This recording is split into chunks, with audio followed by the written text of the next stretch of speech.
Hej, mit navn er Morten, og det er mit backend-portfolio fra 3. semester. Projektet hedder MISOS, opkaldt efter det kulinariske begreb mise en place, som handler om at have alt på plads, før service begynder. MISOS er bygget omkring en kerneidé. Køkkenet skal have samme digitale disciplin som det fysiske. Mise en place. Ideen kommer fra et konkret problem. I mange kantinekøkkener foregår ugeplanlægning stadig med Word-dokumenter, papirnoter og mundtlig koordinering. Dette betyder, at ingrediensbestillinger er fragmenterede, retter er svære at tracke på tværs af stationer, og der er ingen samlet oversigt for køkkenchefen. MISOS løser dette ved at digitalisere hele workflowet fra en linjekoks første forslag til en publiceret flersproget gæstemenu.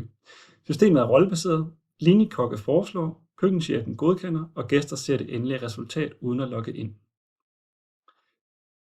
Nu går vi over på min portfolieside. Og nu, hvor man kan se den deployede portfolieside på Corel. Nu går vi ind på min projektside for MISOS. Her kan man se kort information om mit projekt. Nu bevæger vi os ned mod blogindlæggene, hvor jeg har dokumenteret projektet uge for uge over 10 uger.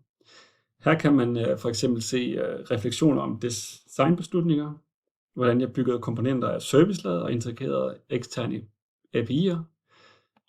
Man kan se, hvordan det hele startede, hvordan jeg byggede det og fik idéer og lavede user stories.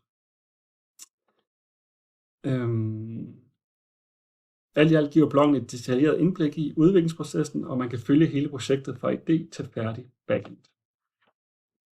Nu bevæger vi os ned til API-dokumentationen.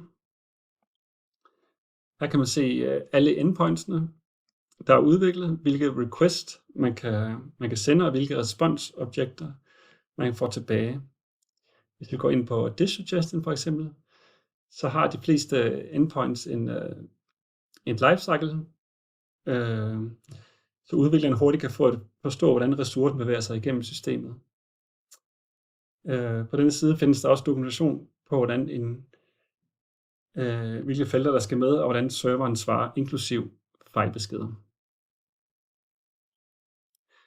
Lad mig vise, hvordan systemet virker i praksis.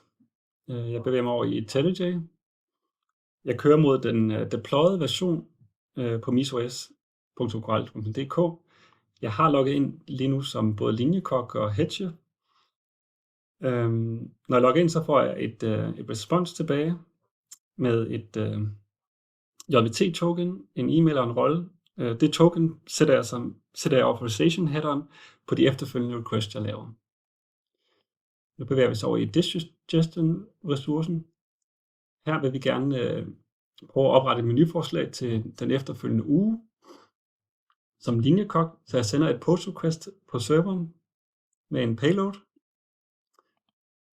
Når jeg sender det afsted, så får jeg et respons tilbage på, at den er created, og vi bemærker, at dish status bliver sat til pending til at starte med, fordi at en køkkenchef skal godkende et menuforslag, før det må komme i menu. Så vi bemærker ID 107 og bevæger os ned og ser, om vi kan få lov til at godkende den her menuforslag som køkkenchef. Så vi sender et patch request afsted mod serveren som køkkenchef. Vi gerne vil godkende den. Og nu får vi respons tilbage, at dish status nu er approved.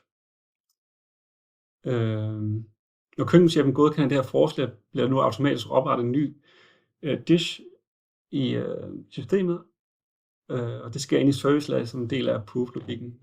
Og nu kan vi sige, at et menuforslag kan blive brugt i den kommende menu. Der er også sat en WebSocket notifikationsservice op, så når der kommer en ny dish suggestion for eksempel, så kan køkkenchefen få den besked, hvis han er logget ind. Der er 4 pending dish suggestions, og vi kan se, efter vi har godkendt, at der nu kun 3 tilbage. Nu bevæger vi os over til Menu Inspiration, som er en AI-service, der gør, at kokke kan få menuforslag baseret på deres station, vejr, lokation, firmaets ISO-standard og det seneste 2 ugers menuer, der har været.